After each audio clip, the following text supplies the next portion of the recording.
Hey guys, so today I wanted to share with you my experience about using BookShark's Eastern Hemisphere. And so as you can see, I have on my table one of what I think is the best part of this curriculum, which is all of the books. So there's so many books that I cannot even fit them all on my table. It's insane. And so the first thing I'm going to do is show you which books are included. Then I'm going to tell you what I specifically like about this level, and then I'm going to explain how it's actually really two curriculums in one, in my opinion. So first, we have a very well-reputed and lots of different curriculum books, Where the Mountain Meets the Moon. Then we have Li Lun, Lot of Courage, and I believe this is a reader. So this curriculum, like other BookShark curriculums, has readers and then read-aloud books. And then Wild Orchid, which I believe is the story of Mulan, the real person. Book about Gandhi. Long Walk to Water, which is also in several different curriculums.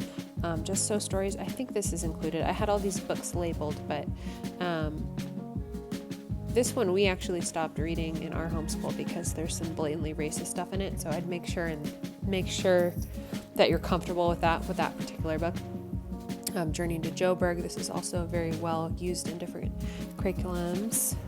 Year of the Dog, and I believe this is a series, so if your kids really like this, I think there's different books because we went through that with one of my daughters. Then Young Fu of the Upper Yangtze. Then Beat the Story Drum, Pom Pom. Shanti to Zulu. Okay, I'm gonna be running out of space. Big Wave. And then Shadows of Gadeens. And Shadow Spinner.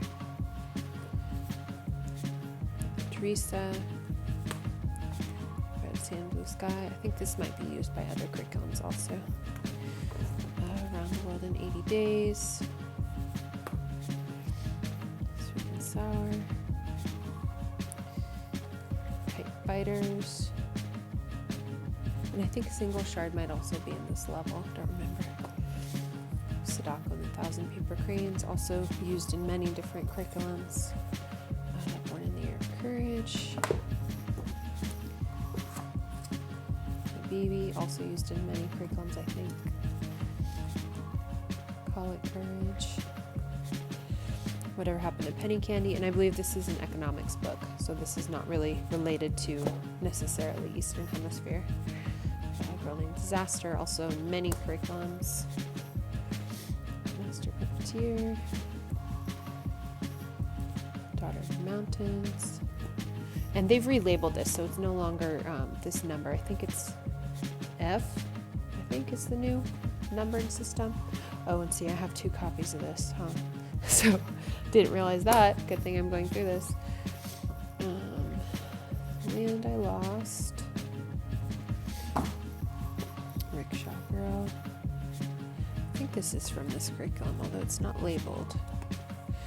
Because I have all these things in bins. That might actually be... Oh, no.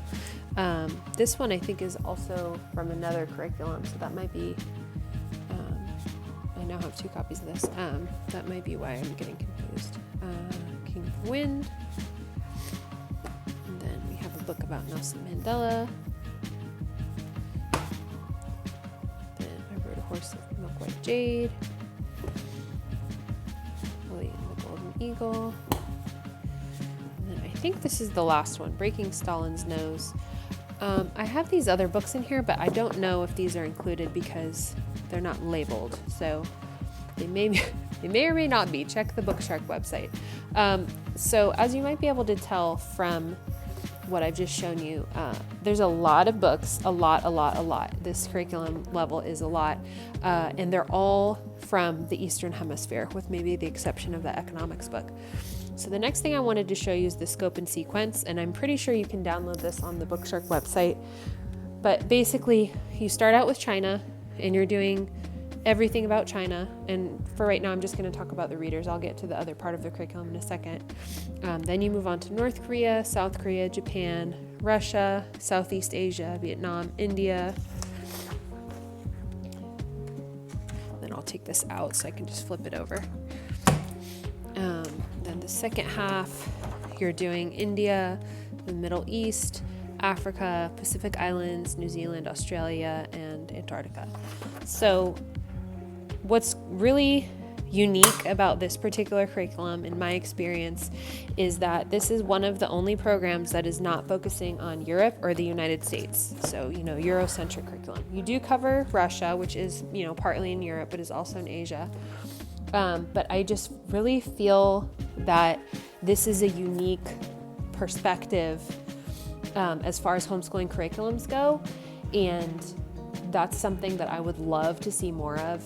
For example, I would really love to see a curriculum that's only about Central and South America.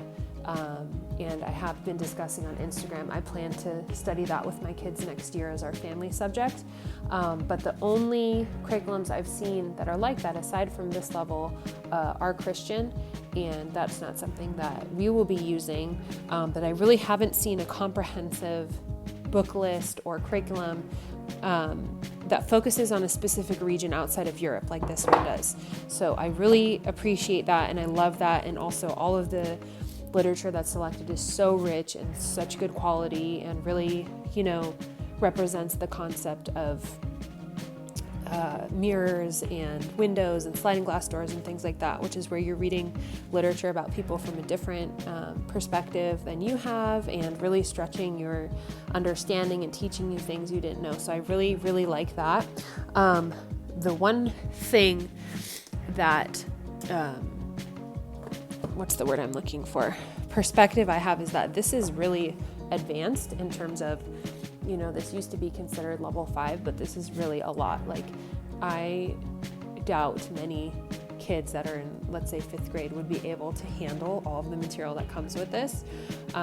So I did have, my oldest did this in 5th grade, and then my next child did this in 6th grade, and we're going to be doing this in 7th grade next year. So I've had 2 kids go through this program. This will be the 3rd time that we're going to go through it.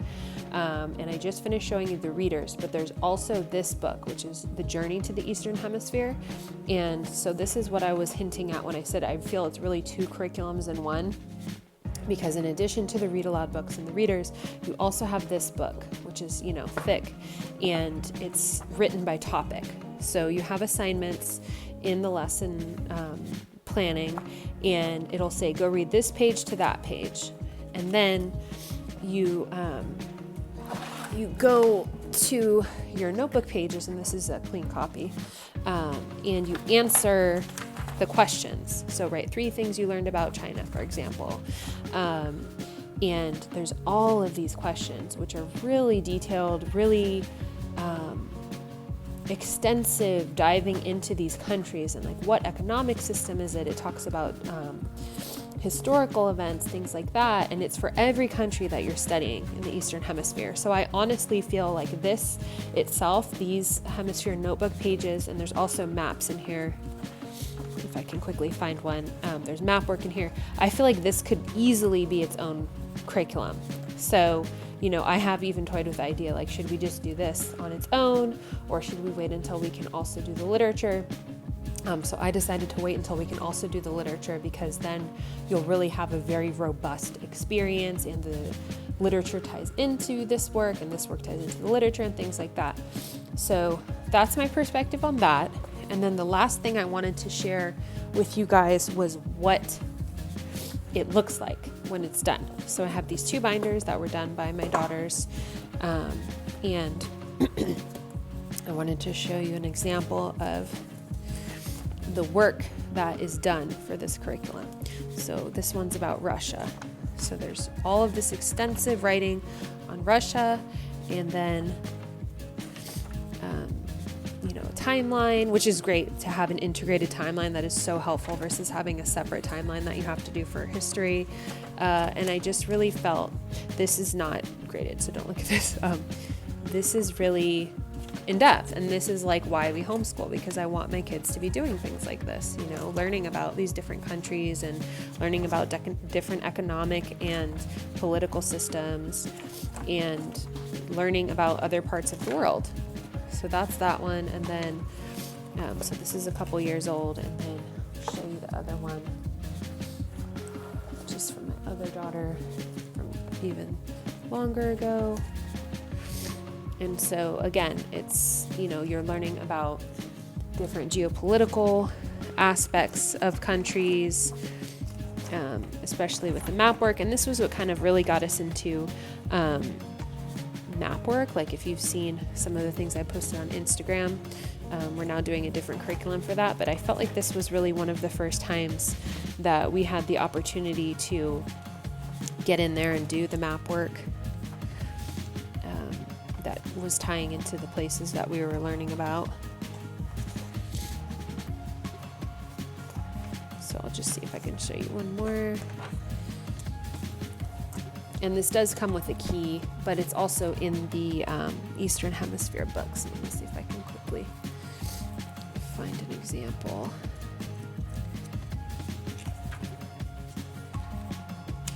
So this is where, they're looking at the map and then they're translating it into the paper copy in the Eastern Hemisphere. So overall, I love this curriculum. It is one of my favorites. If it's not number one, it is tied for number one or number two. I feel that we could really benefit from having more options like this on the market, especially this is, I don't know if it's called faith neutral or secular, because this company is the sister company of Sunlight, which also has Eastern Hemisphere. But from what I've seen, especially in this book, is that it appears to be secular to me, but of course do your own research. And then obviously if you look at these books, you can really get a sense of, these are not religious books, these are secular books. And it's just very high level, very academic, and I really love this level. So if you haven't heard of it, you should definitely check it out. You could kind of really do this for older or younger kids, so it's not limited to your 10 to 13-year-olds. I'm playing around with the idea of doing it next year with my 4th and 7th graders, although it will be mostly intended for my 7th grader. I just might do a couple of read alouds and things with my younger son, because there's just so many good ones, and we only have so many years to get through all these different books and share them with our children. So anyway, that's my rambling, hopefully helpful thoughts about BookShark Eastern Hemisphere. If you guys have any questions, or if you want to add your input about this level, feel free to do so in the comments. And if you like this video, I would love it if you subscribe. This is the type of content I try to do, sharing how we use things, how it works for my kids, what it actually looks like. And I will definitely be having more videos coming out in the following months as we gear up for next school year. But anyway, thanks for watching this video, and check you later.